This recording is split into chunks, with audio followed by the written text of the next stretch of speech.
Assalamualaikum warahmatullahi wabarakatuh. Selamat pagi anak-anak. Gimana kabarnya hari ini? Alhamdulillah semuanya sehat. Baik, sebelum mulai belajar, mari kita berdoa menurut keyakinan masing-masing. Berdoa dimulai.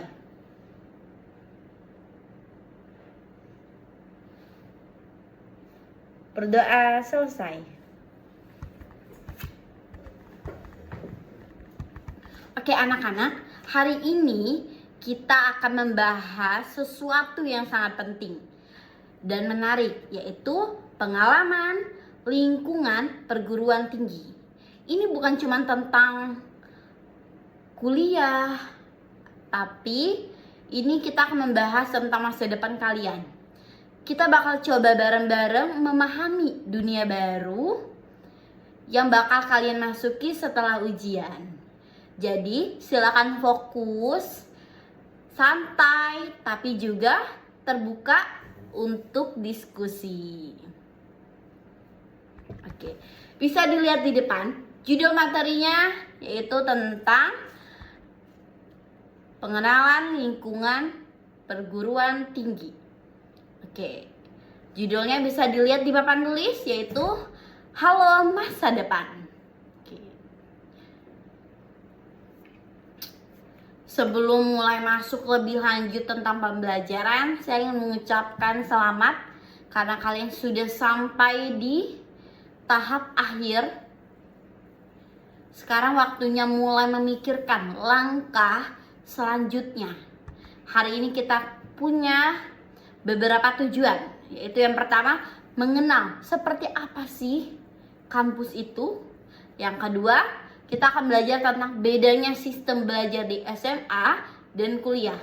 Yang ketiga, kita akan belajar tentang apa saja yang harus dipersiapkan, bukan cuma otak, tapi juga mental kita.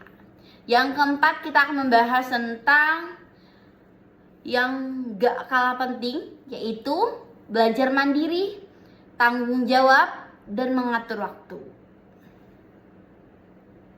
Oke, perguruan tinggi adalah jenjang pendidikan setelah SMA di mana kita bisa belajar lebih dalam tentang suatu bidang. Nah, kuliah itu bukan cuma soal akademik saja, tapi juga proses pendewasaan diri.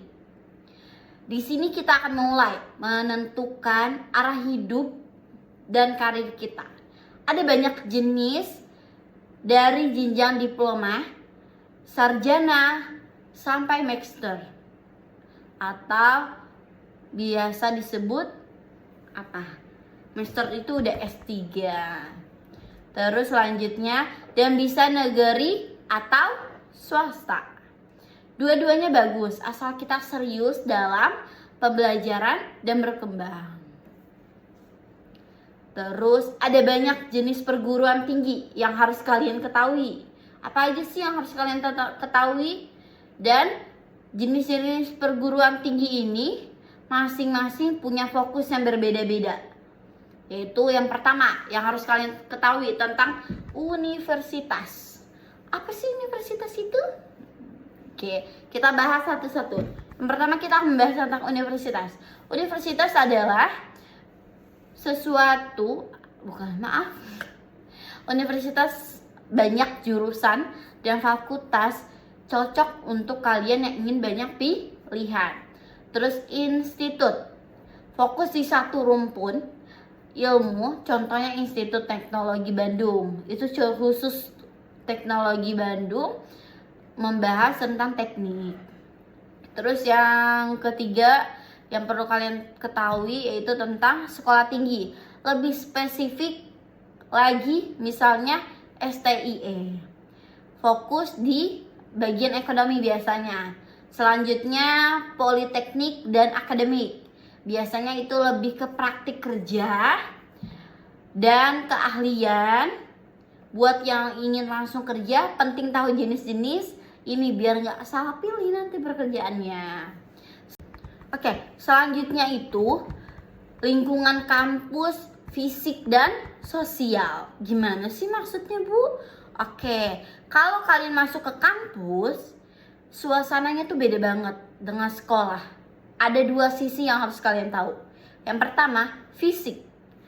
Gedung, lab, kantin, perpustakaan, asrama, semua mendukung proses belajaran. Kalau sosial, yang kedua, sosial, kita bakal ketemu banyak orang dari latar belakang yang berbeda-beda. Ada dosen, karyawan kampus, dan mahasiswa lain dari seluruh Indonesia. Bukan dari Indonesia doang, dari manapun banyak berkumpul di satu tempat. Bahkan dari luar negeri pun juga ada. Lingkungan ini yang nantinya akan membentuk cara berpikir dan bersikap kita. Selanjutnya itu tentang mandiri dan bertanggung jawab. Oke, selanjutnya saya akan membahas tentang kehidupan mahasiswa. Apa aja sih Bu kehidupan mahasiswa itu? Banyak banget kehidupan mahasiswa yang perlu kalian ketahui, yaitu kalian harus memiliki rasa mandiri dan rasa tanggung jawab. Di SMA mungkin kalian apa-apa itu masih diatur. Contohnya kalian dari jam belajar kalian masih diatur. Terus di SMA kalian tuh masih diatur dari PR-nya, pekerjaan rumah, dan absensinya. Sedangkan di kuliah semuanya balik lagi ke kita.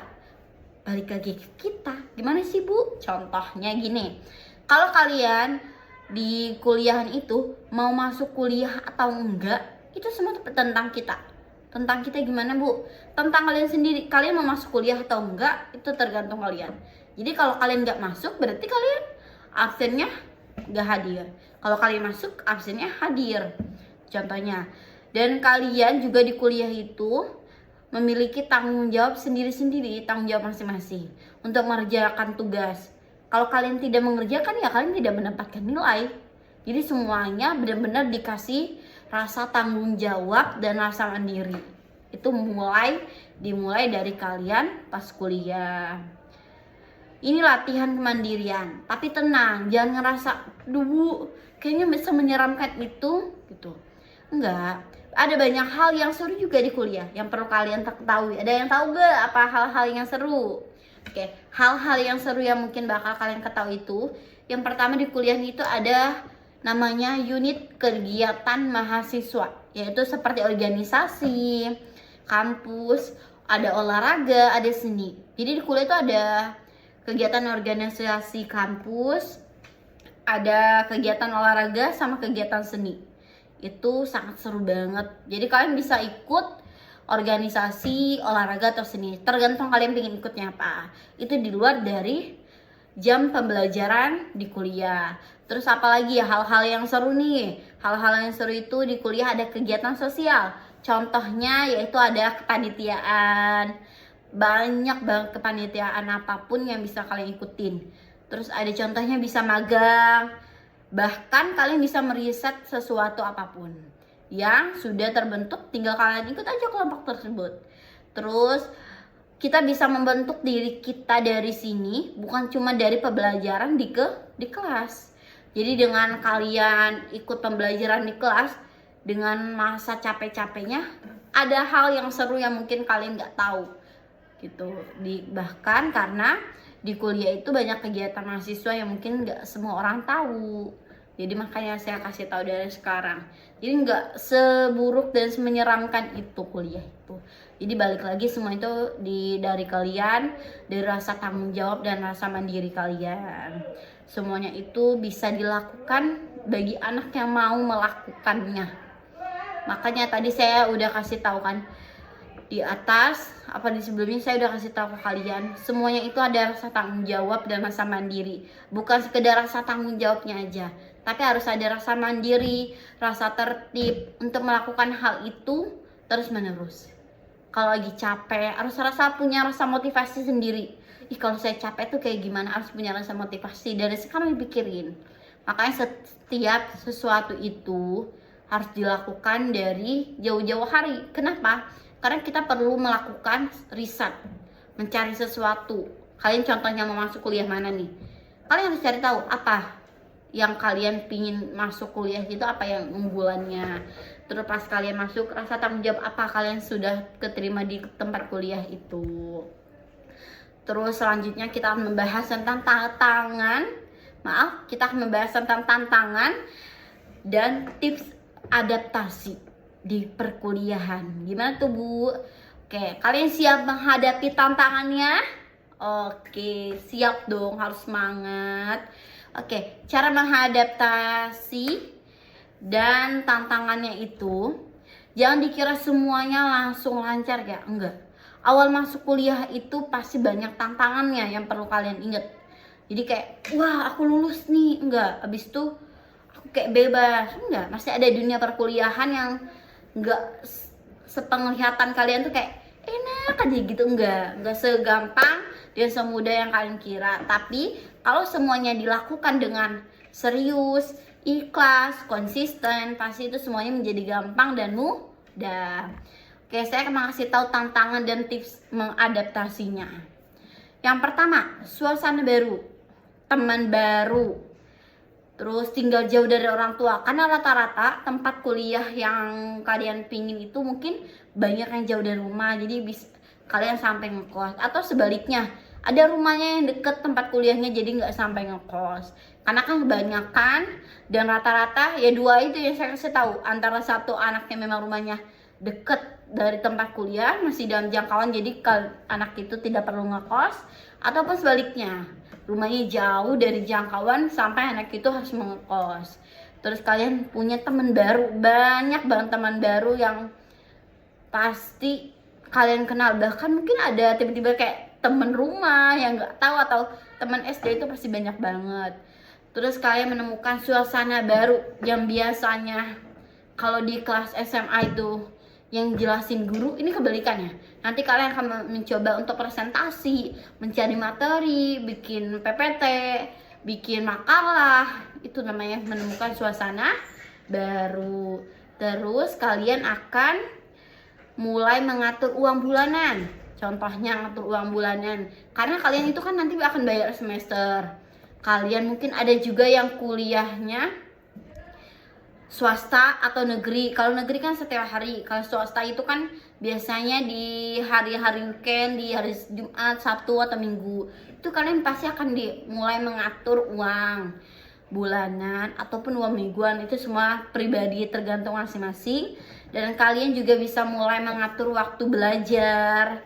Waktu belajarnya mulai diatur. Yang biasanya ngerjain tugasnya waktunya mepet-mepet, di kuliah nggak bisa. Kalian harus punya riset, mencarinya dengan serius, dilihat lagi benar atau enggak. Bahkan rata-rata kebanyakan itu kerja kelompok. Belum lagi yang rumahnya jauh atau memang harus diskontak lewat video, banyak. Terus bisa juga, tapi ada tips-tipsnya yang kalian harus ketahui. Jadi jangan, kayaknya susah banget ini kasih tahu ibu, enggak. Ingat tadi saya udah bilang, semuanya itu enggak susah. Semuanya itu gampang, asal kalian mau mencoba, belajar, tekun, itu pasti semuanya bisa. Dan satu, jangan lupa ikhlas. Terus caranya apa sih Bu? Oke, caranya itu adalah jangan malu untuk bertanya. Jangan malu untuk bertanya. Kalau kata orang tuh kayak kalau nggak mau bertanya nanti sesat di jalan, seperti itu. Kalau kalian bertanya pasti kalian akan menemukan jalannya. Walaupun kalian mungkin ada anak yang rasanya introvert dan extrovert, tapi harus kalian mencoba.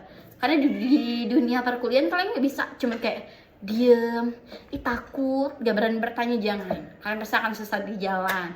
Jadi tipsnya itu kalian jangan malu bertanya. Yang kedua, aktif ikut kegiatan yang positif. Contohnya tadi yang saya udah kasih tahu, kegiatan di kampus tadi banyak kan yang saya kasih tahu.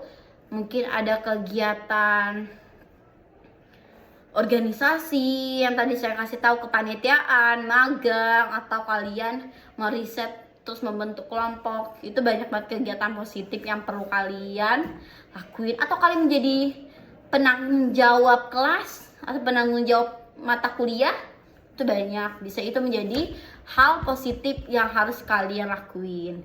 Terus hal positif selanjutnya adalah kalian belajar mengatur waktu. Belajar mengatur waktu. Oke, tadi saya udah jelasin juga belajar mengatur waktu itu gimana sih Bu? Atur waktunya.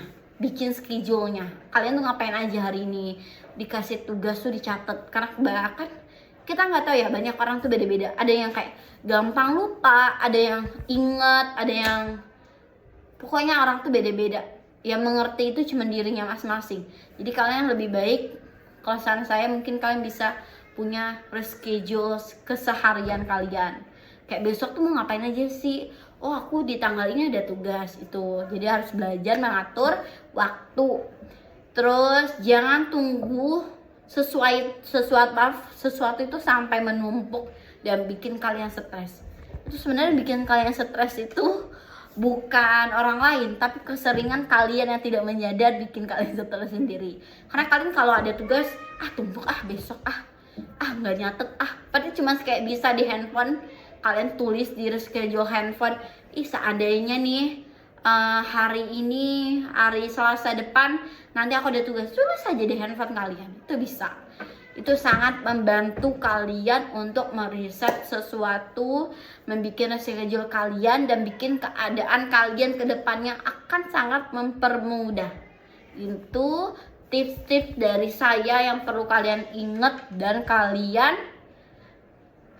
tanami, pelajari, pasti bisa semuanya.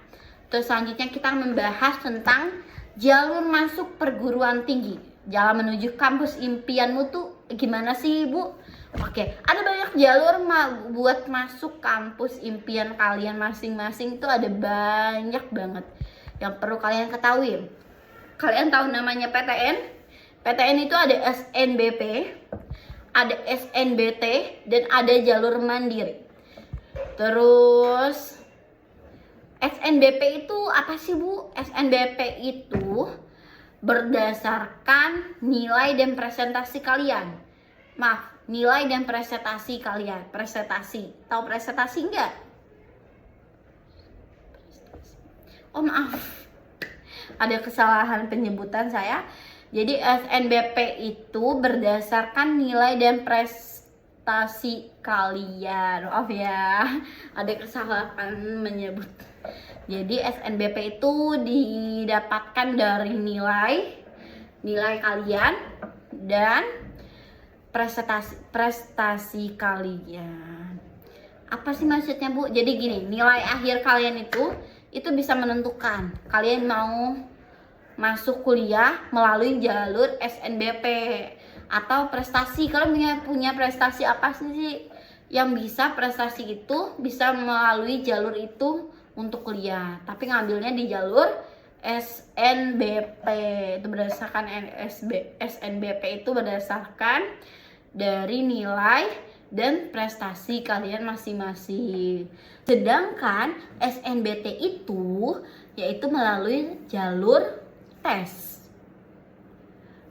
Terus ada yang namanya PTS. PTS itu biasanya punya tes mandiri atau undangan, jalur undangan. Misalnya dari sekolah kalian nih, ada jalur undangan dari kampus untuk manggil anak-anak yang tertentu. Terus selanjutnya yang ketiga ada beasiswa. Beasiswa ini banyak loh.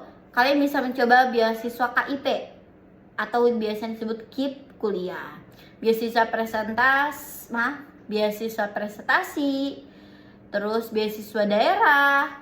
Terus kalian bisa juga mencoba untuk pilih jalur yang paling cocok dan mulai siapkan dari sekarang. Jangan nunggu lulus dulu nanti, jangan. Semua itu harus ada persiapan. Karena kakak-kakak, abang-abang ini, karena kalau kalian semuanya secara mendadak, nanti aja kan aku lulusnya 3 bulan lagi, 4 bulan lagi. Sedangkan kalian tidak ada harus persiapan secara matang. Kenapa harus matang, Ibu? Nggak semuanya itu harus kayak satset. Memang ada mungkin yang beberapa berhasil, tetapi inget deh, sesuatu yang dikerjakan dari jauh-jauh hari kamu persiapkan itu pasti akan sangat bagus dan matang. Selanjutnya kita membahaskan tentang ada 3 hal yang penting yang harus kalian siapkan. Tadi kita membahas tentang matang-matang itu kan. Yaitu yang pertama, minat dan bakat. Kalian harus persiapkan minat dan bakat kalian. Jangan asal pilih jurusan. Konsultasi dulu ke guru BK atau kalian ikut tes minat bakat. Terus yang kedua, bisa kalian cari informasi karir, cari tahu jurusan itu prospeknya apa, cita-cita kalian bisa diwujudkan lewat jalur kuliahnya mana. Karena kan seandainya kalian pengen jadi guru, berarti kalian ikut kuliahnya kuliah perguruan. Apa tuh jurusannya? Banyak tuh. Kalau yang di bahasa Arab mungkin kalian bisa ambil PAI, atau lebih spesifiknya kalian suka bahasa Inggris, bisa ngambil kuliah jurusannya bahasa Inggris atau ilmu Inggris. Itu kan banyak. Jadi kalian harus mengambil yang spesifik, dan kalian harus mencari tahu minat kalian itu, bakat kalian, keinginan kalian itu apa. Kalian harus cari tahu. Terus yang ketiga yang paling penting yaitu mental dan emosional. Di kampus kalian dituntut mandiri, harus siap juga secara mental. Misalnya cara hadapi stres dan belajar komunikasi yang baik. Karena kalian tuh semuanya mandiri. Bahkan bayangin, yang dulunya kalian absen itu harus hadir, harus kalian dateng. Sekarang kalian bebasin, mau nggak datang juga nggak apa-apa, tapi yang nggak dapat nilai. Jadi pilihannya harus dateng. Ngerjain tugas nih, dulu dituntutin ngerjain PR yang harus wajib. Tapi kalau seandainya kalian nggak ngerjain PR, ya kalian nggak dapat nilai. Semua tergantung di diri kalian masing-masing. Terus kita membahas tentang diskusi dan tanya jawab. Sekarang gantian, saya pengen dengar dari kalian, ada yang mau tanya soal jalur masuk, jurusan impian, atau aku bingung pilih kampusnya mana nih Bu. Atau kalian mau bertanya, silakan tanya ya. Karena apa yang kalian tanyakan hari ini bisa membantu kalian dan juga teman-teman kalian yang lain. Ingat, pendidikan itu bukan persiapan untuk hidup. Pendidikan itu adalah hidup untuk sendiri. Itu perkataan dari John Dewey. Oke. Terus yang harus kalian ingat apa lagi? Ada mau bertanya lagi? Oke, kita udah banyak nih bahas hal-hal tentang perguruan tinggi. Oke, terus kita juga udah membahas tentang gimana sih kehidupan kampus itu, tantangan yang akan dihadapi, persiapan yang harus dilakukan. Sekarang tinggal kalian mau mulai dari mana. Jangan ditunda, mulailah dengan mengenal dirimu, cita-citamu, dan ambil langkah kecil mulai dari sekarang. Pokoknya jangan ditunda, karena masa depanmu ada di tanganmu.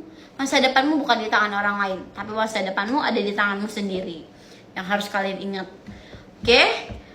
Menurut saya sudah banyak yang saya sampaikan untuk penjelasan hari ini. Terima kasih atas perhatian kalian dan terima kasih atas perhatian dan partisipasinya. Kalau kalian masih bingung atau mau konsultasi lebih lanjut, jangan ragu untuk hubungin saya atau datang ke ruangan saya, boleh. Saya siap bantu. Semoga materi ini bermanfaat dan jadi langkah awal kalian menuju masa depan yang cerah. Sekian, terima kasih. Wassalamualaikum warahmatullahi wabarakatuh.